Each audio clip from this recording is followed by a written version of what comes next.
I didn't wake up one day and decide to dedicate my whole life to everyone else and leave nothing for myself. Like so many black women, I just ended up here. But here's the thing, I refuse to stay here. And that's why I wrote a book, A Black Woman Centered, A Revolution of Self and Sisterhood, to help us break free and reclaim what's ours. Welcome to Self-Centering 101, Decentering Men, Reclaiming Joy, and Centering Black Women. My name is Love Edwards, and I'm honored to be your facilitator on this transformative journey. So a little about myself. I have a dual degree in Sociology and African American and African Studies from The Ohio State University. I have a master's level education in Forensic Psychology. For nearly 20 years, I've worked with women, children, and families in my own community, investigating, assessing, and supporting them in their most natural environments, their homes. I've served in child protective services across multiple states, and my education, professional work, and lived experiences have taught me one hard truth. The expectation of self-sacrifice for Black women is not just societal, it's systemic. I am also the author of A Black Woman Centered, A Revolution of Self and Sisterhood, which is the foundational text for this course. This book is deeply personal. It's rooted in my experience as a Black woman who spent years prioritizing everyone else at the expense of my own well-being, a pattern I've witnessed countless Black women and girls endure as well. But this book is more than just my story. It's a guide offering tools, frameworks, and strategies for identifying male-centeredness and breaking free from harmful conditioning and creating a life where we, as Black women and girls, take center stage. I've created this course because I've lived the harm of male-centeredness, and I've also experienced the liberation that comes with rejecting it. My mission is to help Black women like you and myself deconstruct these systems, reclaim our power, and build lives rooted in joy, autonomy, and community. This course is designed to help us understand male-centeredness as a pervasive force, not just in men, but in systems, media, and even in ourselves. Together, we'll explore how these dynamics impact us as Black women and girls and learn actionable steps to unlearn harmful behaviors and conditioning and prioritize self-centering. Before we dive in, I want to make sure you have everything you need to be successful on this journey. First and foremost, download the syllabus. This will give you a clear breakdown of what to expect in the course and some key resources to help you along the journey. Second, grab the self-centering plan outline. This is the foundation of your personal blueprint for self-centering. You'll use this to track your progress, start making intentional shifts in your life, and begin the process of relearning. And finally, get a copy of my book, A Black Woman Centered, A Revolution of Self and Sisterhood. This book is the foundation of this course, providing deeper insights, frameworks, and tools to guide you in unlearning male-centeredness and fully stepping into self-centering. I also encourage you to get the book because there are things that we will not be able to cover on this platform due to censorship. So get the book so that you have a full view of all of these frameworks and conditions that impact Black women and girls. All the links are in the caption. But this work isn't just about listening. It's about applying what you've learned in your own life. Male-centeredness isn't just external. It's deeply personal. It shapes how we move, how we relate to each other, and how we show up for ourselves. So, as we go through this course, use the resources to reflect, take notes, and start designing a life that puts you at the center. Okay, let's talk a little bit about how the course will work and what you should expect. Each week, we'll focus on a chapter from the book, A Black Woman Centered, A Revolution of Self and Sisterhood. In our lectures, I'll expand on the themes from the chapters, connect them to real-life examples, and offer tools for transformation. Think of these lectures as a chance to go beyond the pages of the book and apply its lessons in your own life. In addition to the lectures, there will be weekly assignments designed to help you engage deeply with the material. These assignments will include reflection prompts and practical exercises to help you identify and unlearn male-centered behaviors. They're not just about reading or listening, they're about doing the work to center yourself. And finally, we'll build community. Every Saturday, we'll connect virtually for discussions. This is your opportunity to share insights and questions and ask questions and also to build with one another. These discussions are an essential part of the course because healing and growth doesn't happen in isolation. They happen in community, in sisterhood. The structure is designed to guide you step by step from awareness to action with the support of a like-minded community. Together, we'll move towards liberation, joy, and self-centering. Language shapes how we understand power, oppression, and our place in the world. In this course, we use the terms lichens, vampires, and damsels as analytical tools to break down male-centeredness and systemic oppression without censorship. These terms allow us to engage critically without reinforcing societal biases or risking suppression. By now, hopefully you have watched the movie Underworld, Rise of the Lycans, as I suggested you do in preparation for the course. And so as we discuss why we use these terms, this should start to make a little sense. So lichens is a term we'll use for Black men.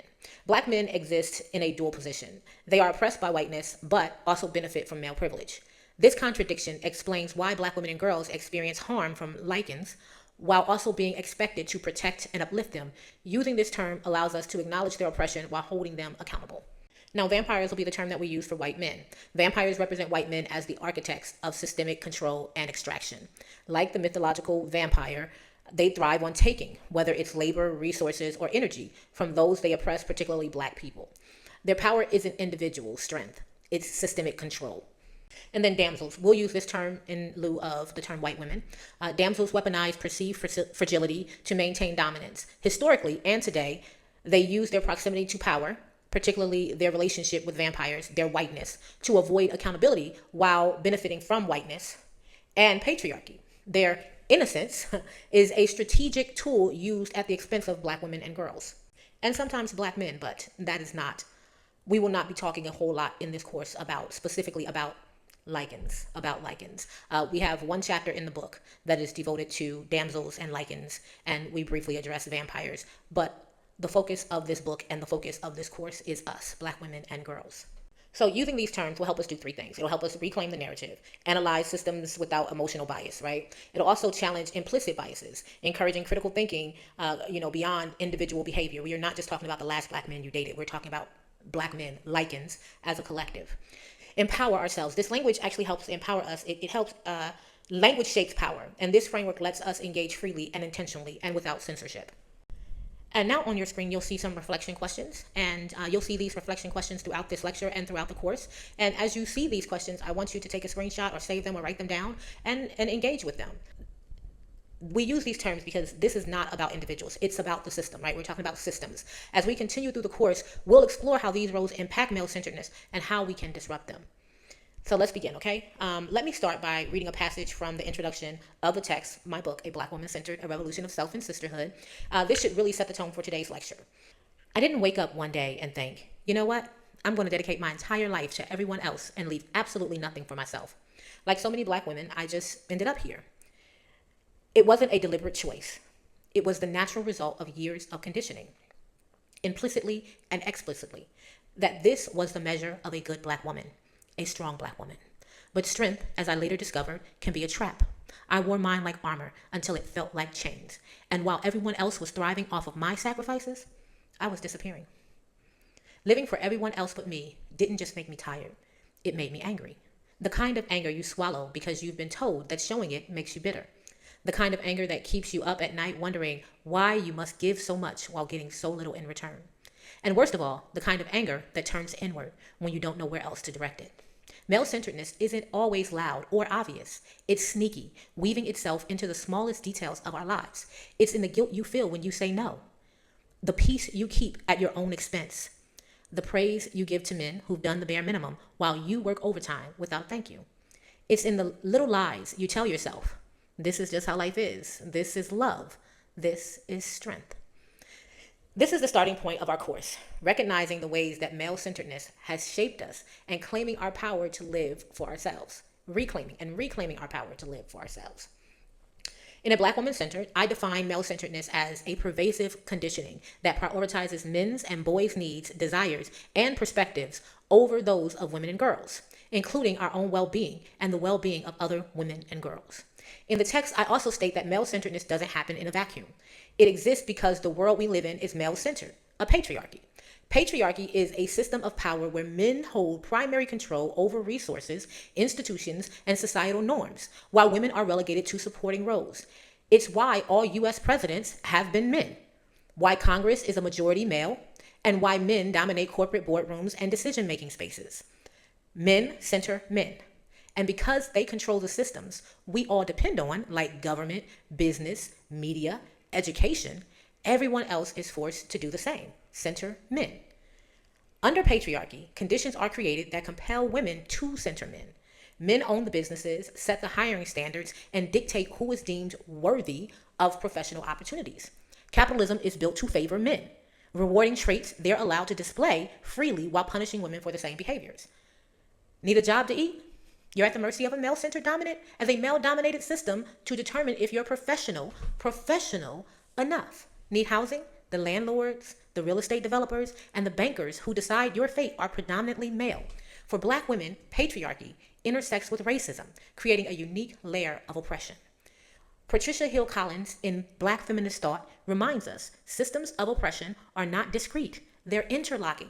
Black women experience oppression at an intersection of racism, sexism, and classism, creating a unique matrix of domination. A common misconception is that male-centeredness disappears once a woman stops dating men. Many women assume that if you're no longer romantically or sexually involved with men, then you have automatically decentered them. This is false. Male-centeredness is not just about dating. It is deeply ingrained. It is a deeply ingrained framework that impacts how we perceive ourselves, other women, and the world around us. A woman who believes that simply being single makes her liberated is often in the disenchanted stage of the male-centeredness spectrum. She recognizes male harm, but has not yet unlearned her own male-centered conditioning. As a result, she may project her frustration onto women who are still actively male-centered, who are obviously male-centered. Not because she's fully self-centered, but because she's angry that they still respect and admire men in ways that she no longer does. This is why decentering requires more than just removing men from your life. It requires removing their influence from your mind. We'll explore this disenchanted stage more when we discuss male-centeredness, the male-centeredness spectrum. But for now, reflect on this. Have you ever seen or experienced this dynamic? How can you ensure that your liberation is about centering yourself rather than rejecting men? Male-centeredness often hides in plain sight, showing up in ways we've been taught to see as normal. So let me break this down. Family dynamics. In my own life, male-centeredness started at home. As I write in the introduction of A Black Woman Centered, growing up, my first introduction to male-centeredness was my mother. However, she did not prioritize men because she chose to. She did so because she was navigating a world that conditioned her to value men above herself and her children. My stepdad, who was happy to have our world revolve around him, was male-centered because that's what the patriarchy taught him and because it benefited him to be male-centered. Male-centeredness is reinforced at every turn by the media, the workplace, the schools, politics, the neighborhoods, the church, and even the playground. At home, my mother did what she thought was best for her in a world that conditioned her to believe that she needed a man to validate her womanhood. Despite my biological father's abandonment, men were a constant presence in our lives. My mother catered to them. And we, my sister and I, were required to do the same. When a man was around, we had to dress differently, sit differently, and talk differently. We had to be different for men. We could not laugh too loudly or too long. Our chests had to be covered and our shorts had to be long and loose, or we'd be called loose. Now I want to talk a little bit about workplace inequities. In the workplace, male-centeredness shows up as unequal pay, a lack of representation, and the expectation that women perform emotional labor. As Francis Bill wrote in Double Jeopardy, the Black woman in America can be justly described as a slave of a slave. She carries the double burden of being oppressed by both race and gender. The numbers speak for themselves. Black women hold just 1.4% of C-suite roles and earn only 69 cents for every $1 a vampire is paid. These aren't individual failings. They are systemic inequities baked into the workplace. Women's ideas are often ignored until a man speaks them, and we're expected to shoulder the invisible emotional labor of creating harmony in the workplace. Male-centeredness at work reinforces the idea that women exist to support and serve, not to lead or innovate. At school, a boy being mean to me was excused as boys just being boys, or worse, a sign that he just liked you and think you pretty. At church, men held the pulpit and dominated every sermon, while women were relegated to doing the unseen labor that kept the congregation running. And in that same book that we were taught to worship from, women were vessels, objects, or the blame. In my neighborhood, boys could harass and harm with little consequence, while girls were taught to adjust, walk differently, dress appropriately, and avoid provoking them, right? In the community, the messaging was clear. If a man cheated, it was because of what his wife didn't do, not what he did because he was just being a man. If there wasn't a father in the home, it was the mother's fault for not doing whatever it took to keep that man. Having a man in the home validated a woman's worth, supposedly made the home safer, and allegedly provided financial security. Now, we know that's not always true in our communities. But anyway, no matter how much harm we caused and how little he contributed, the man was still beneficial to the home, allegedly. If a corner boy violated you by touching your private parts without your consent, it was your fault for wearing clothes that got his attention, or having a body that got his attention, or walking in a manner that got his attention, or it was your fault for not knowing that he was just being a man. The messaging has always been clear. If you don't want to be a man's victim, it is your job as a woman or girl to prevent his victimization. You must be clairvoyant and you must know better. And if you don't, it's your fault because that's just the way men are. We are taught to accept that this is just how men are while being expected to change everything that we are. Now, you should have seen my book on the screen, and that's because this is another section from the book. But I wanted to talk a little bit about when I talk about how if you got the attention of a boy, it was your fault, right? It was, for having a body like that. We've seen that on a very public scale. I remember years ago, there was a video of Drake. He was in Canada. He pulled a young girl up on the stage. Now, to me, she looks young. I could tell right away that she was too young. He pulls her up on the stage. He engages with her inappropriately. And at some point, he asks, "How old are you?" And she says, "I'm 17. And he takes a step back and he looks at her and he says, "Why are you built like that? Why are you built like that?" He is blaming her for his inappropriate behavior. And even worse, after knowing she's 17, he proceeds to be inappropriate. And that's how male-centeredness operates. It blames the woman or girl in order to exonerate the man. And so the man can carry on with the behavior. Male-centeredness is constantly reinforced by media and cultural norms. Audre Lorde explains it perfectly. Men who are afraid to feel must keep women around to do their feeling for them, while dismissing us for the same supposedly inferior capacity for emotions. Media glorifies male dominance while portraying women as emotional laborers whose value lies in our ability to support men, right? I think about how Pepper showed up in Iron Man, right? It was always in relation to Tony. You knew nothing else about Pepper. You didn't know where she was from. You didn't know her parents' names. You didn't know if she was the only child or if she had siblings. The only thing you knew about Pepper, and I'm just talking about watching the movies, is that she worked for Tony and she eventually becomes his love interest. And that is the extent of her value.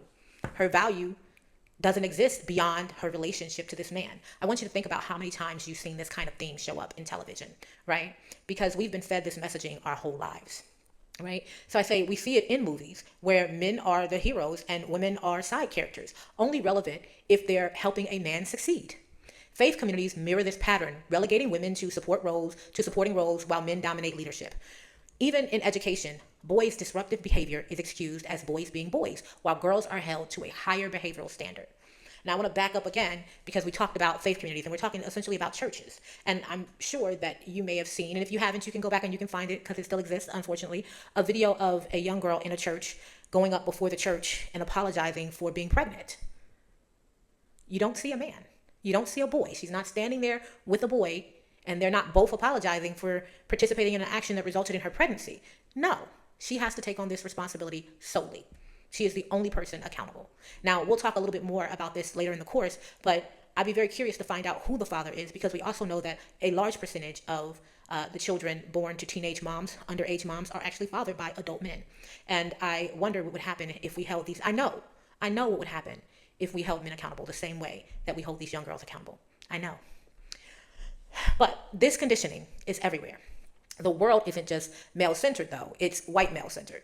This means Black women and girls face a compounded exclusion, denied privilege both as women and as Black people. By understanding this dynamic, we can begin to see how deeply ingrained these systems are and why self-centering is so revolutionary for us.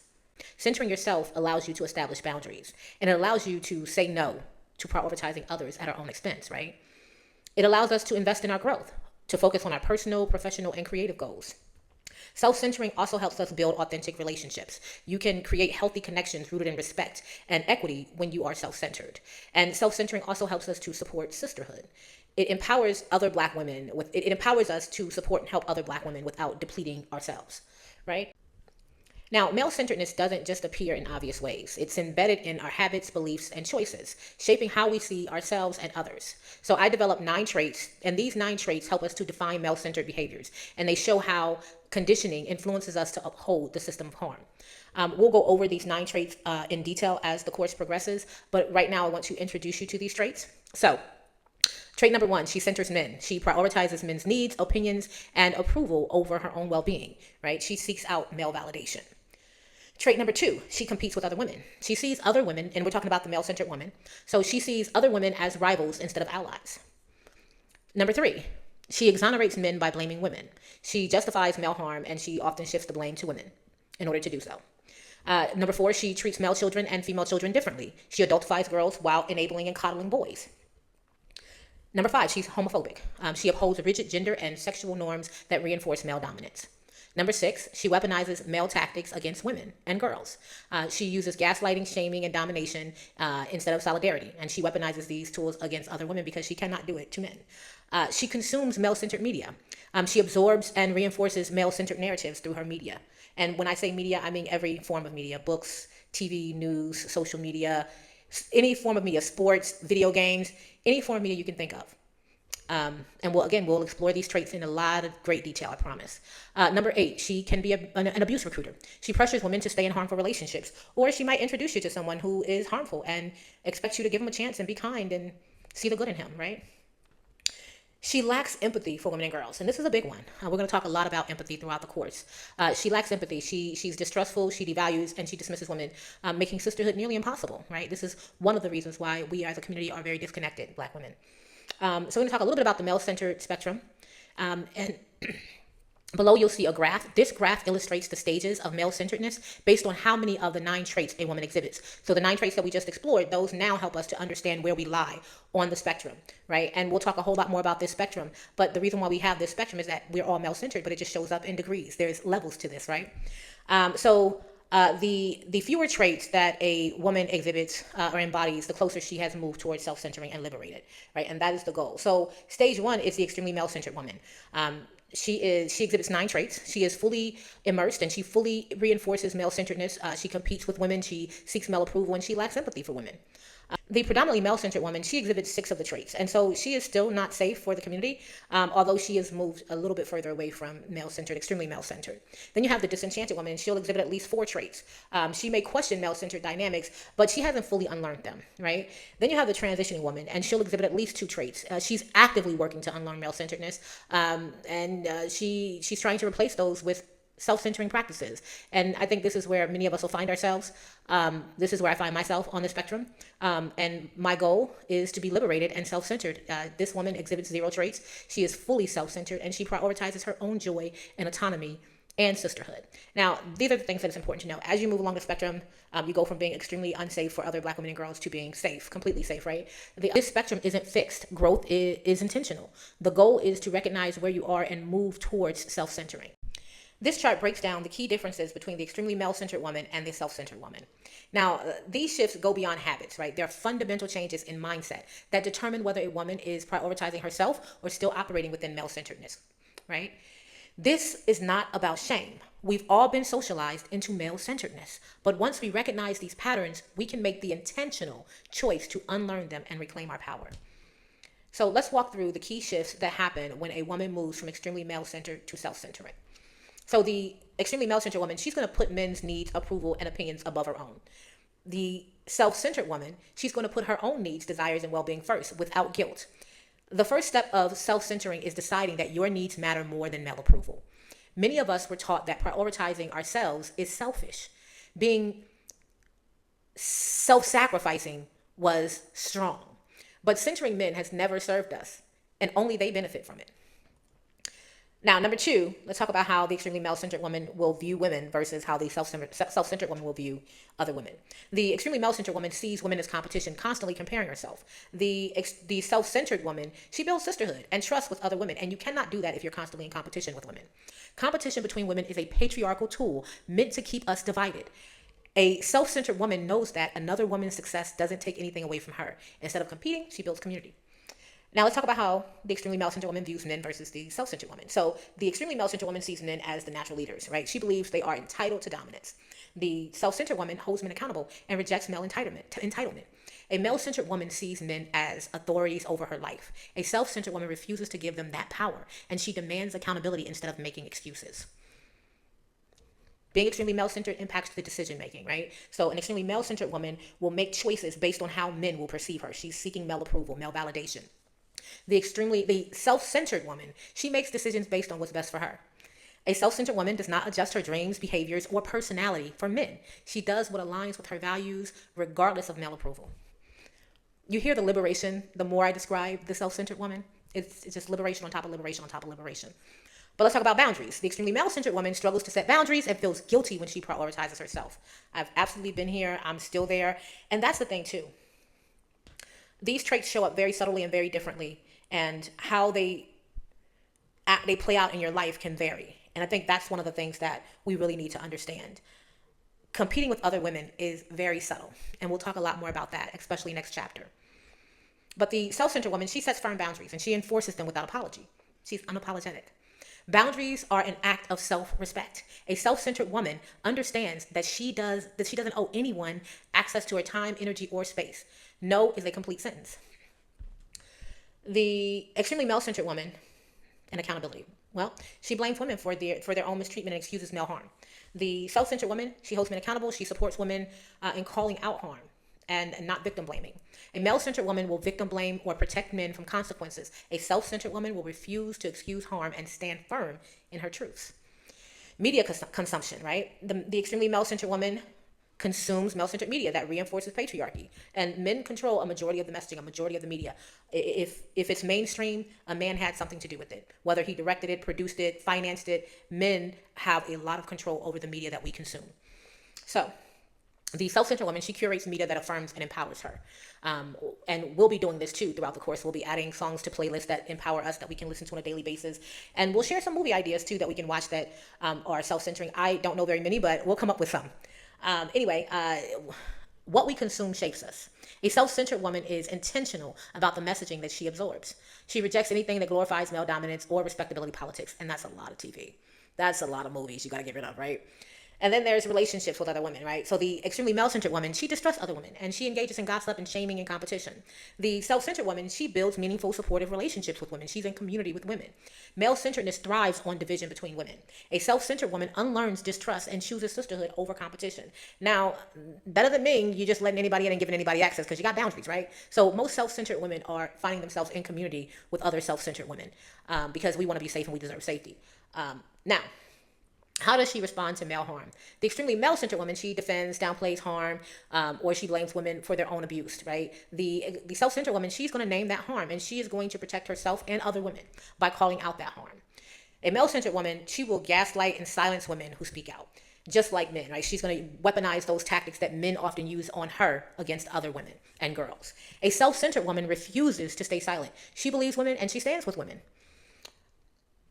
And then finally, sense of self. A extremely male-centered woman, she seeks external validation from men and society, while the self-centered woman, she knows her worth, and she knows that her worth comes from within and does not exist, and she does not seek male approval. One of the biggest shifts in self-centering is letting go of male validation. A self-centered woman understands that her worth is hers to define, not something men can give or take away. So this chart is about reflection. It's not about judgment. And so I want you to go ahead and reflect on these reflection questions. And again, this is for you. I want you to reflect how these traits show up for you. And I think it's very important that you write down where you feel like you're at right now as we start this course. And then we'll do a check-in as we go along, and we'll see where you think you are at that point, and we'll continue to check in, okay? But right now, ask yourself, where do I seek male approval? And if you say you don't, I would say, bullshit. Bullshit. I mean, listen. It's a part of the programming. It's the conditioning. It's pervasive. Where do you struggle with boundaries? I know a lot of black women struggle with boundaries. I've struggled with boundaries my whole life, and not just with men. Not just with men. How can I move closer to self-centering? I'll give you a hint. Self-awareness. Self-awareness is the first step. Now, sisterhood will save black women. This is from my book, A Black Woman Centered. Sisterhood will save black women. But first, we must be brave enough to believe we deserve saving. Today, however, individualism and internalized misogyny often hinder our ability to trust and support one another. According to a 2022 survey, over 60% of black women report feeling isolated in their struggles, despite being part of the demographic that values community deeply. This isolation is a direct result of the emotional and physical labor we expend in service to others, leaving little for ourselves or each other. Self-centering is not selfish, it's liberation. To center yourself means prioritizing your own well-being, your own joy, growth, and doing so without guilt or apology. It means seeing yourself as worthy of the same care, attention, and resources that you are often expected to give to others. In a world that demands self-sacrifice from black women and girls, self-centering is a revolutionary act of reclaiming our power. Male-centeredness is deeply ingrained in our lives, but it's not unchangeable. By recognizing how it shows up and challenging its hold on us, we take the first steps towards self-centering.